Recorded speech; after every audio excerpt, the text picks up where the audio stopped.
आज की class 12th mathematics की क्लास है और आज की इस क्लास में एक इम्पॉर्टेंट क्वेश्चन हम मैथ्स का बतलाएंगे जो एग्ज़ाम के हिसाब से बहुत ही इम्पॉर्टेंट है। और यह क्वेश्चन कई तरीके से आ सकता है। इसको आपको समझना ज़रूरी होगा कि यही क्वेश्चन करना है। उसकी लैंग्वेज बदल सकती है लेकिन क्वेश्चन रहेगा वही। ठीक है, तो सीधा चलते हैं बोर्ड पर। क्वेश्चन क्या होगा, देखिए एक क्वेश्चन हमने बोर्ड में लिखा हुआ पहले से। Find the direction of vector which magnitude is 4 and perpendicular to vectors i cap plus J cap minus के cap and 2 i cap minus J cap plus के कैप। मतलब कि एक ऐसे वेक्टर का डायरेक्शन फाइंड करना है, एक ऐसे सदिश की दिशा ज्ञात करनी है। ठीक है, जो हिंदी मीडियम वाले हैं तो बीच में हिंदी में ही बात करेंगे। और तो डायरेक्शन ऑफ वेक्टर मतलब वेक्टर का हमें डायरेक्शन निकालना है जिसकी मैग्नीट्यूड कितनी है, 4 है। ठीक है, मैग्नीट्यूड बोले तो हिंदी में परिमाण। एंड परपेंडिकुलर टू मतलब इसके और इसके वो परपेंडिकुलर है। एक बार फिर से समझेंगे कि हमें एक ऐसा वेक्टर फाइंड करना है जो इसके भी परपेंडिकुलर है और इसके भी परपेंडिकुलर है। ठीक है, और उसका मैग्नीट्यूड इतना है। ठीक है, अब इसे हम कैसे निकालेंगे इस बारे में हमें सोचना चाहिए। इसके लिए अगर हम नॉर्मल मेथड का यूज करें कि एक वेक्टर मान लिया जाए, इसके बाद परपेंडिकुलर की कंडीशन इसमें लगा दें, फिर इसमें लगा दें, फिर इसके बाद सॉल्व करें, उससे बेहतर होगा कि आप लोगों ने वेक्टर में क्रॉस प्रोडक्ट के बारे में पढ़ा है। ठीक है, अगर हम क्रॉस प्रोडक्ट का यूज करते हैं तो बहुत ही आसानी से हम इस क्वेश्चन को सॉल्व कर सकते हैं। चलिए क्रॉस प्रोडक्ट में कुछ बातें लेते हैं एक डायग्राम के साथ में।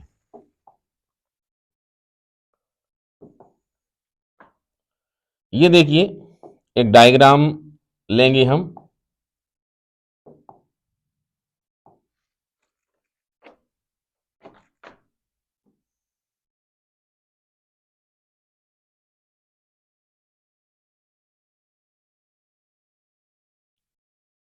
ये 2 वेक्टर्स हैं हमारे सामने। एक वेक्टर हमारे पास ये वाला है और एक वेक्टर ये वाला है। अगर इसको हम बोल दें ए वेक्टर और इसको हम बोल देते हैं बी वेक्टर। ठीक है, और इनके बीच का एंगल कितना है, थीटा है। ठीक है, तो आपने क्रॉस प्रोडक्ट में पढ़ा है कि A vector cross B vector क्या होता है, इसमें mod of A vector mod of B vector sine theta into N cap. मतलब ये mod of A vector mod of B vector और इस थीटा का साइन। और चूंकि ये क्रॉस प्रोडक्ट है तो क्रॉस प्रोडक्ट का मतलब क्या है, इसमें डायरेक्शन भी होता है। तो उस डायरेक्शन को शो करने के लिए यहां लास्ट में क्या लगाया जाता है, एन कैप। ठीक है, तो एन कैप क्या है, वास्तव में ए वेक्टर क्रॉस बी वेक्टर का डायरेक्शन है। ये कैसा होता है, ये जो डायरेक्शन होता है एन कैप वो इन दोनों ही वेक्टर के परपेंडिकुलर होता है। मतलब ए वेक्टर के परपेंडिकुलर होता है और बी वेक्टर के परपेंडिकुलर होता है। ठीक है, अगर इसको हम इस प्रकार से समझें तो समझ सकते हैं। देखिए इसके लिए सपोज करें ये एक प्लेन है और ये देखिए यहां पर इसमें एक है ये ए वेक्टर और ये क्या है, बी वेक्टर। ए वेक्टर और बी वेक्टर, ये वाला ए वेक्टर और ये वाली एज है बी वेक्टर, और ये वाला एंगल मान लिया जाए थीटा है। ठीक है, तो अगर हमें ए वेक्टर क्रॉस बी वेक्टर करना है इनके इंटरसेक्टिंग पॉइंट पर आप एक स्क्रू ड्राइवर लगाइए, ठीक है, और यहां पर एक स्क्रू लगा हुआ है। अगर ए से बी में आना है, इसको एंटी क्लॉकवाइज मूव कराइए। स्क्रू कहां जाएगा? ऊपर तरफ जाएगा। मतलब अगर एंटी क्लॉकवाइज स्क्रू ड्राइवर चलाएंगे हम, तो स्क्रू कहां चलेगा? ऊपर की तरफ मूव होगा। इसका मतलब क्या होगा? ए वेक्टर क्रॉस बी वेक्टर का जो डायरेक्शन होता है वो ऊपर की तरफ होता है, ठीक है। अगर B vector cross A vector लेंगे तो स्क्रू ड्राइवर से टाइट करना पड़ेगा, मतलब क्लॉकवाइज चलाना पड़ेगा, तो स्क्रू कहां जाएगा? नीचे जाएगा। इस प्रकार से ए वेक्टर क्रॉस बी वेक्टर का डायरेक्शन ऊपर तरफ, मतलब ऊपर तरफ जाने का मतलब क्या हुआ? ए के ही परपेंडिकुलर होगा और बी के ही परपेंडिकुलर होगा। इसी बात को डायग्राम में क्लियर किया जा रहा है। ये देखिए, यहां पर अगर हम देखें तो ये जो डायरेक्शन है यहां पर, ये देखिए, ये देखें यहां पर ये वाला, ये जो वेक्टर होगा ये होगा ए वेक्टर क्रॉस बी वेक्टर। क्या होगा ये? ए वेक्टर क्रॉस बी वेक्टर, ये, ठीक है। यहां पर हम लिख भी सकते हैं ए वेक्टर क्रॉस बी वेक्टर, और ए वेक्टर क्रॉस बी वेक्टर का डायरेक्शन कौन बतला रहा है? एन कैप बतला रहा है। तो यहां पर हम कह सकते हैं कि ये ऊपर का जो डायरेक्शन है वास्तव में क्या है? ये एन कैप। और एन कैप मतलब क्या है? कैप लिखने का ही मतलब होता है कि ये यूनिट वेक्टर है। और यूनिट वेक्टर का मतलब क्या होता है? जो सिर्फ डायरेक्शन बतलाता है, जिसका मैग्नीट्यूड 1 होता है, ठीक है, वो क्या होता है? Unit vector. तो देखा जाए तो अपने क्वेश्चन में क्या कहा गया है? डायरेक्शन ऑफ वेक्टर फाइंड करना है, जो किसके परपेंडिकुलर है? इसके परपेंडिकुलर है और इसके परपेंडिकुलर है। मतलब यहां पर देखा जाए तो ए वेक्टर ये वाला है, मतलब ए वेक्टर ये हो जाएगा और बी वेक्टर ये वाला हो जाएगा, ठीक है। और इन दोनों के परपेंडिकुलर, ये देखिए यहां पर ये 90 डिग्री है और ये वाला भी कितना है बोले? ये भी 90 डिग्री है, ठीक है। ये दोनों 90 डिग्री है। इस प्रकार से हमको क्या फाइंड करना चाहिए? पहले एन कैप फाइंड करना चाहिए।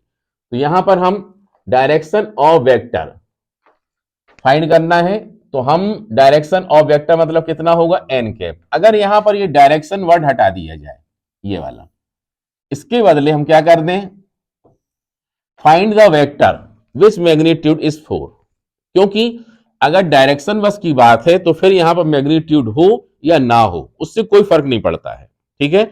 लेकिन अगर यहां पर find the vector which magnitude is 4, तो उसका मतलब क्या होगा? अब हमें सिर्फ डायरेक्शन से काम नहीं चलेगा, उस वेक्टर को ही फाइंड करना पड़ेगा। वो वेक्टर कैसे फाइंड करेंगे? ये देखिए, ये भी आपको पता होगा। कोई भी वेक्टर सपोज करिए पी वेक्टर। पी वेक्टर क्या होता है? अगर हमने लिखा मॉड ऑफ पी वेक्टर, ये हो गया मैग्नीट्यूड और साथ ही साथ उसका डायरेक्शन। मतलब पी वेक्टर का असली मतलब क्या होता है? Mod of P vector into P cap, मतलब उसका मैग्नीट्यूड और डायरेक्शन। कोई वेक्टर क्वांटिटी जो होती है उसमें क्या होता है? मैग्नीट्यूड होता है और उसका डायरेक्शन भी होता है, दोनों मिलकर के ही वेक्टर क्वांटिटी बनती है।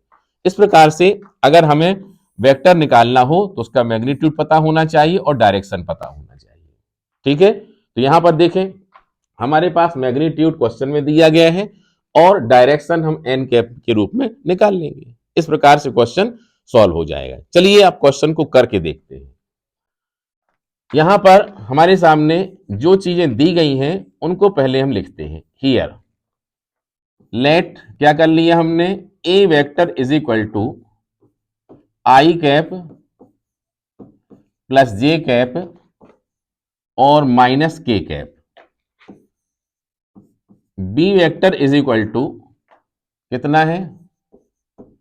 2i कैप माइनस जे कैप और प्लस के कैप, ठीक है। और जो वेक्टर निकालना है उसका मैग्नीट्यूड हमको दिया गया है, उसका यूज हम बाद में करेंगे। सबसे फर्स्ट में हम इनका क्या निकालते हैं? Cross product. क्यों निकालेंगे? क्योंकि अगर हमारे पास क्रॉस प्रोडक्ट आ जाएगा, ठीक है, और हमारे पास मॉड ऑफ ए वेक्टर आ जाएगा, मॉड ऑफ बी वेक्टर आ जाएगा, ठीक है, तो ऐसी स्थिति में हम क्या करेंगे? अब देखो दो तरीके हो सकते हैं, मॉड ऑफ ए वेक्टर पता हो, मॉड ऑफ बी वेक्टर पता हो, साइन थीटा पता हो। अब ये सब वैल्यू लगा दी जाए और एक एक वेक्टर क्रॉस बी वेक्टर पता हो तो एन कैप निकल आएगा। लेकिन उससे बेहतर तरीका ये होगा कि अगर हम यहां पर देखते हैं कि एन कैप के बारे में, तो एन कैप या यहां पर देखें पी कैप के बारे में, तो पी कैप क्या हो जाएगा, पी कैप हो जाता है P vector upon mod of P vector. ये लो, ये सबसे आसान। अगर पी कैप का फार्मूला करना है तो क्या होना चाहिए, वेक्टर अपॉन उसका मैग्नीट्यूड। ठीक है, वेक्टर अपॉन उसका मैग्नीट्यूड। तो हम क्या करें, यहां पर इन दोनों का क्रॉस प्रोडक्ट निकाल लें तो क्या आ जाएगा, वेक्टर आ जाएगा, फिर उन्हीं का मैग्नीट्यूड निकाल लें। ठीक है, अतः इससे हम क्या निकाल सकते हैं, एन कैप निकाल सकते हैं। करते हैं तब समझते जाएंगे। यहां देखिए, सबसे पहले हम निकालते हैं ए वेक्टर क्रॉस बी वेक्टर। कैसे निकाला जाता है, ये डिटर्मिनेंट से, आई कैप जे कैप के कैप, वैल्यू लगाइए 1 1 -1 2 -1 1। सॉल्व करेंगे, देखें सबसे पहले क्या होता है, आई कैप, फिर क्या होता है इसके बाद जे कैप, और इसके बाद क्या होता है के कैप। आई कैप में ये और ये, मतलब इसको और इसको हटाया, 1 × 1 और माइनस माइनस माइनस प्लस, तो क्या हो जाएगा 1। ठीक है, अब इसके बाद जे वाला आएगा, 1 × 1 1 हो जाएगा, माइनस 2 × -1, तो माइनस माइनस क्या हो जाएगा प्लस। अब आएंगे हम के पर, ये जाएगा -1 × 1 तो -1 आएगा। ठीक है, और लगाया माइनस तो -1 हुआ और -2। ठीक है, क्लियर है। तो अब आगे क्या आएगा, देखें ये हो जाएगा 0, कितना आएगा -3 जे कैप -3 के कैप। ये क्या आ गया, ये आ गया ए वेक्टर क्रॉस बी वेक्टर। ठीक है, अब इसके बाद हम क्या करेंगे, इसका मैग्नीट्यूड फाइंड कर लें। ठीक है, तो इसका मैग्नीट्यूड फाइंड करने के लिए अगले स्टेप में हम लिखेंगे mod of A vector cross B vector is equal to, magnitude के लिए क्या करना पड़ता है, root of square of coefficients of I, मतलब जो आई का कोएफिशिएंट है उसका स्क्वायर, मतलब 0 प्लस -3 का स्क्वायर 9 प्लस -3 का स्क्वायर 9, कितना आ जाएगा, देखिए 9 + 9 18, 18 को लिख सकते हैं 9 × 2 मीन्स 3√2, प्रकार से कितना आ जाएगा, ये 3√2। ये आ गया मैग्नीट्यूड। अब निकालना है direction. Now direction of vector, तो यहां पर क्या लिख देते हैं, एन कैप। एन कैप क्या हो जाएगा, देखिए A vector cross B vector upon mod of A vector cross B vector. Value put करिए, A vector cross B vector की वैल्यू कितनी है, -3 जे कैप -3 के कैप अपॉन 3√2। ठीक है, 3 कॉमन निकाले माइनस का और 3 से 3 कैंसिल कर दें, कितना बचेगा यहां पर, माइनस जे कैप माइनस के कैप अपॉन √2। ठीक है, यहां पर ये देखिए अगला step implies that N cap is equal to, इनको अलग अलग कर सकते हैं, माइनस जे कैप अपॉन √2 माइनस के कैप अपॉन √2, और अलग ना भी करें तब भी कोई दिक्कत नहीं है। ठीक है, अब ये हमारे पास डायरेक्शन ऑफ वेक्टर आ गया है जो ए वेक्टर और बी वेक्टर के परपेंडिकुलर है। ठीक है, अब हमको चाहिए यह वेक्टर कितना होगा, मतलब एन वेक्टर निकालना है। अब फिर से लिखेंगे now N vector is equal to, ये क्या होगा, mod of N vector into N cap. हमारे क्वेश्चन में दिया गया था मैग्नीट्यूड ऑफ वेक्टर, तो मॉड ऑफ एन वेक्टर कितना था, वो 4 था। ठीक है, अब ये वैल्यू लगा लेंगे, कितना आ जाएगा बताएं, यहां पर आ जाएगा magnitude of N vector means 4, और एन कैप की वैल्यू कितनी है, ये लिखा हुआ है, ये है माइनस, या ये वाला भी लिख सकते हैं, ये ठीक रहेगा, माइनस जे कैप माइनस के कैप अपॉन √2 हो गया। माइनस कॉमन निकाल लें, इसको अपन लिख सकते हैं 4 को 2 इंटू 2, और 2 को लिख सकते हैं √2 इंटू √2। इस प्रकार से आ जाएगा माइनस 2√2 और जे कैप प्लस के कैप। ये देखें, ये आ गया अपना रिक्वायर्ड वेक्टर, जो वेक्टर हमको फाइंड करना था ये वही वाला है।